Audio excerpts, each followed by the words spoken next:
السلام علیکم ورحمۃ اللہ وبرکاتہ۔ ناظرین کرام، امید کرتے ہیں آپ تمامی حضرات خیریت سے ہوں گے انشاءاللہ۔ اللہ تبارک و تعالی آپ سب کو شاد و آباد رکھے، آپ سب کی ہر جائز دعا کو قبول فرمائے، ہر جائز تمنا کو قبول فرمائے۔ ناظرین کرام، محرم کا مہینہ شروع ہو چکا ہے۔ محرم کے مہینے میں ہمیں کیا کرنا چاہیے، کیا نہیں کرنا چاہیے؟ 10 محرم کی کون سی نماز ہے؟ بہت سارے لوگ اس کے تعلق سے اعتراضات کرتے ہیں کہ 10ویں محرم کو جو نماز ہے یہ حضرات بتاتے ہیں اس کا کوئی ثبوت نہیں، یہ بدعت ہے، یہ ایسا ہے، ہزار طریقے کی باتیں ہوتی ہے۔ تو آج کے اس ویڈیو میں آپ کو بتاؤں گا کہ 10 محرم کے روز ہمیں کون سی نماز پڑھنی چاہیے، اور بہت سارے لوگ ان نمازوں میں غلطیاں کرتے ہیں۔ آج کے اس ویڈیو میں آپ کو بتاؤں گا کہ آپ کو یہ دن کیسے گزارنا ہے، کون کون سی نمازیں پڑھنی ہے، کیا کرنا ہے، کون سی دعائیں پڑھنی ہے، اللہ کی بارگاہ میں ہمیں کس طریقے سے اپنے سوالات کو رکھنا ہے، اپنے معروضات کو پیش کرنا ہے۔ ناظرین کرام، یہ ساری باتیں آج کے اس ویڈیو میں آپ کو سننے کو ملے گی۔ آپ سے گزارش ہے کہ ویڈیو اینڈ تک دیکھ لیجئے گا۔ چینل پہ نئے ہیں تو چینل کو سبسکرائب ضرور کر لیجئے۔ دوستو، محرم الحرام کا یہ اسلامی سال کا پہلا مہینہ ہے۔ اس کے جو پورے مہینے کی فضیلت الگ ہے۔ ایسا نہیں ہے کہ شروع کے ہی 10 دن کی فضیلت ہے یا صرف 10ویں محرم کی ہی فضیلت ہے، نہیں، بلکہ پورے سال، پورے مہینے کی ایک فضیلت ہے۔ یہ حرمت والا مہینہ ہے، شہر اللہ جسے کہا گیا ہے، اللہ کا مہینہ اسے قرار دیا گیا ہے۔ تو اب ظاہر سی بات ہے کہ جب حرمت والا مہینہ ہے اور اللہ کا مہینہ ہے، اس مہینے کی عظمت الگ ہے، اس مہینے کی شان الگ ہے، تو ہمیں اس میں کچھ الگ کرنا چاہیے، اس میں کام بھی اچھا ہونا چاہیے۔ سب سے زیادہ اس میں اہم اور امپورٹنٹ جو کام ہے وہ یہ کہ ہمیں استغفار کثرت سے کرنا چاہیے۔ اس مہینے میں زیادہ سے زیادہ، اور 10ویں محرم کو تو خاص کر اللہ تعالیٰ کی بارگاہ میں استغفار کرنی چاہیے۔ اور دوسرا جو اہم کام ہے وہ صدقہ و خیرات کثرت سے کرنی چاہیے۔ اس مہینے میں اللہ کی راہ میں خرچ کرنے کا بے حد ثواب بھی ہوا کرتا ہے، اور زیادہ سے زیادہ اس مہینے میں غریبوں، مسکینوں تک جو کھانا ہے وہ ضرور پہنچایا جائے، راشن پہنچایا جائے، ان تک مدد کی جائے۔ دیکھیے، بہت سارے لوگ ہمارے اسلامی بھائی کھچڑا بناتے ہیں، سبیل بناتے ہیں، الگ الگ طرح کے، الگ الگ اقسام کے کھچڑے تیار ہوتے ہیں، سبیلیں تیار ہوتی ہیں، الگ الگ طریقے کے شربت تیار ہوتے ہیں، نیاز فاتحہ ہوتی ہے، اور پھر اس طریقے سے بانٹا جاتا ہے جیسے کھانے کو ضائع کیا جا رہا ہو۔ کچھ لوگوں کو ملتا ہے، جو ایسے لوگوں کو ملتا ہے جس کو بھوک نہیں ہوتی، بس وہ شوقیہ لے لیتے ہیں، یا ان کو زبردستی روڈ پہ چلتے ہوئے پکڑا دیا جاتا ہے، وہ تھوڑا بہت کھاتے ہیں اور اس کو پھینک دیا کرتے ہیں۔ نہیں، آپ محرم کا کھچڑا بنائیے، کون منع کر رہا آپ کو؟ اور جو منع کر رہا اس کی نہیں سنیے، بنائیے، لیکن ایسے کھانے کو آپ ان تک پہنچائیے جو غریب لوگ ہوں، جس کو جو کھانے کے لیے انتظار میں ہوں، غریب بچے ہوں، ایسے لوگوں تک پہنچائیے، سبیلیں بنائیے۔ لیکن ہوتا کیا ہے کہ یہاں اگر 5 دیگیں بن رہی ہیں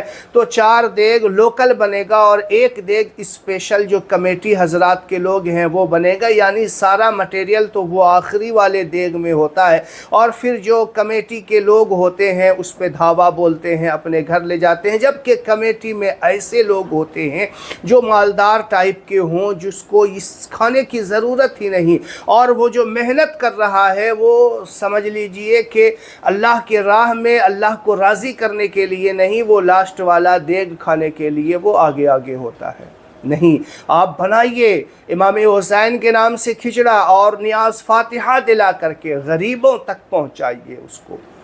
جس کا حق ہے اس کھانے پہ وہاں تک پہنچائیے۔ یہ اصل ذمہ داری ہے اور یہی کام اصل ہے، سمجھ رہے ہیں؟ بہت سارے اس میں جو ہے روڈ پہ کھڑے ہو کر کے پھینک کے لوگوں کو دیتے ہیں، جو آدھا زمین پہ گر رہا ہوتا ہے، آدھا لوگوں کے پاس جا رہا ہوتا ہے۔ سبیلیں جب پلائی جاتی ہے تو جس جگہ پلایا جا رہا ہو اس طریقے سے بے ادبی ہوتی ہے کہ پوری زمین تر ہو جایا کرتی ہے۔ ارے جس سبیل پہ اللہ کا نام لیا گیا ہو، قرآن پڑھا گیا ہو، آپ کس طریقے کے بے ادب ہے کہ اسے زمین پہ گرا رہے ہیں۔ لینے والے اور دینے والے دونوں اس کا احترام کریں گے، یہ نہیں کہ وہ جو ہے لوٹ کھسوٹ ہو رہا ہو، آدھا گر رہا ہو، آدھا پی رہے ہوں، آدھا کام میں آ رہا ہو، آدھا نقصان ہو رہا ہو، ایسا بھی نہیں ہونا چاہیے، ٹھیک ہے۔ تو 10ویں محرم کے روز ہمیں کیا کرنا چاہیے؟ دیکھیے، سب سے پہلے جب 10ویں محرم کی رات ہو آپ زیادہ سے زیادہ استغفار کر کے سوئیں،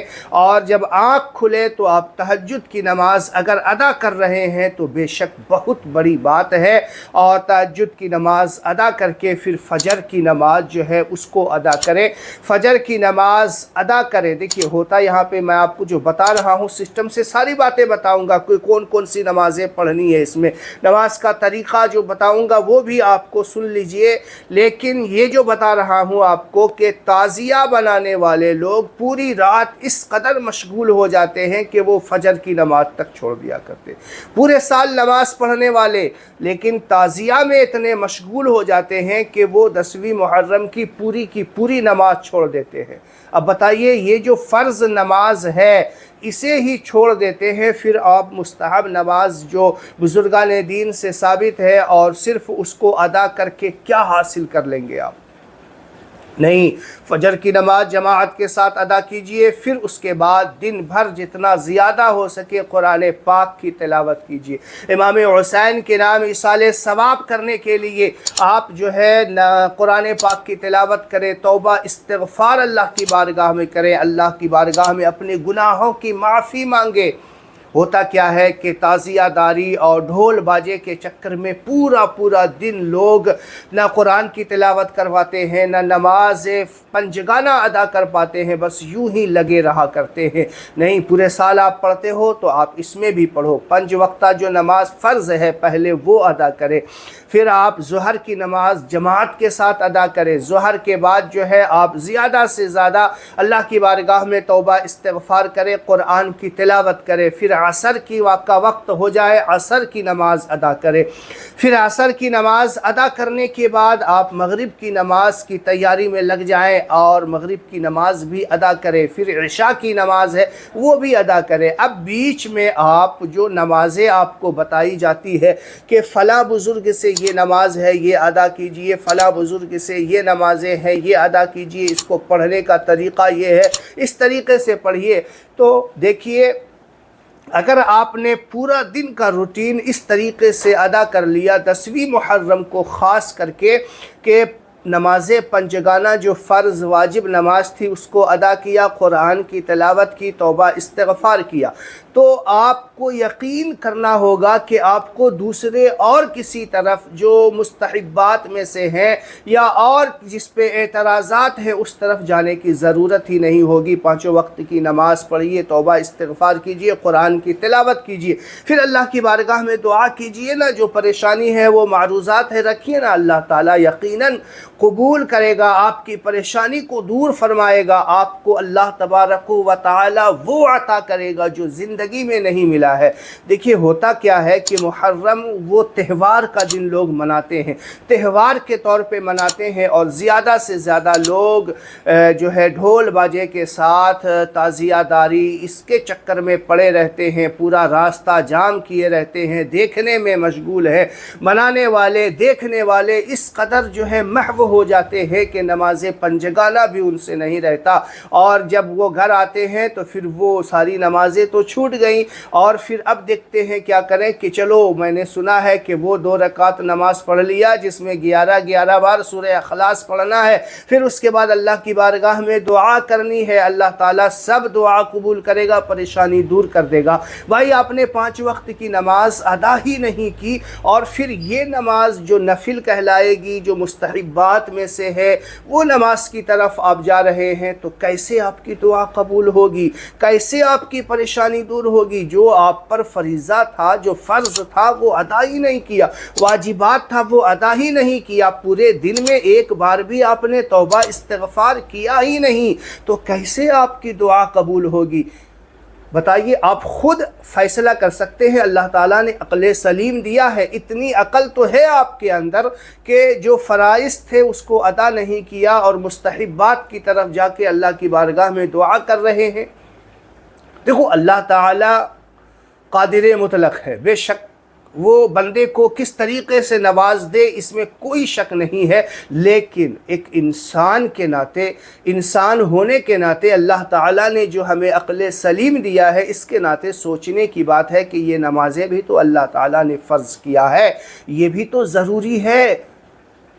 تو ان چیزوں کی طرف دھیان دے، فضولیات سے بچے، راستہ جام نہ کرے۔ آپ تہوار منائیں، راستہ آنے جانے والوں کو پریشان نہ کرے۔ اور ایک مسلمان کی پہچان یہ ہوتی ہے کہ راستے میں چھوٹا سا پتھر ہو، اینٹ ہو، اسے بھی ہٹا دیا تو اسے صدقے کا ثواب ملتا ہے۔ آنے جانے والے کو پریشانی نہ ہو، کوئی ٹھوکر لگ کے گر نہ جائے، اسے ہٹا دیا، اسے اللہ تعالیٰ ثواب عنایت کرتا ہے۔ اور بتائیے،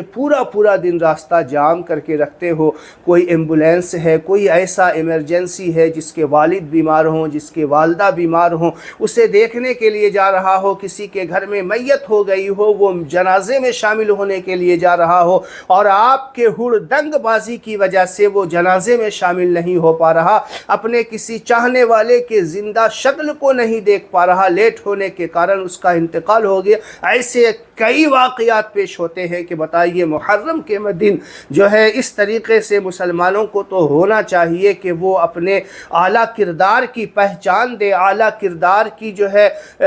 اس کو نمائش کرنی چاہیے۔ یہ تو ہڑدنگ بازی میں لگ گیا ہے، یہ کیسا مسلمان ہے؟ تو دوستو، آپ سے یہی گزارش ہے کہ محرم کے دن زیادہ سے زیادہ کوشش کریں کہ کسی کو تکلیف نہ پہنچے، زیادہ سے زیادہ اللہ کی بارگاہ میں صدقہ خیرات کریں، توبہ استغفار کرنا نہ بھولیں۔ السلام علیکم ورحمۃ اللہ وبرکاتہ۔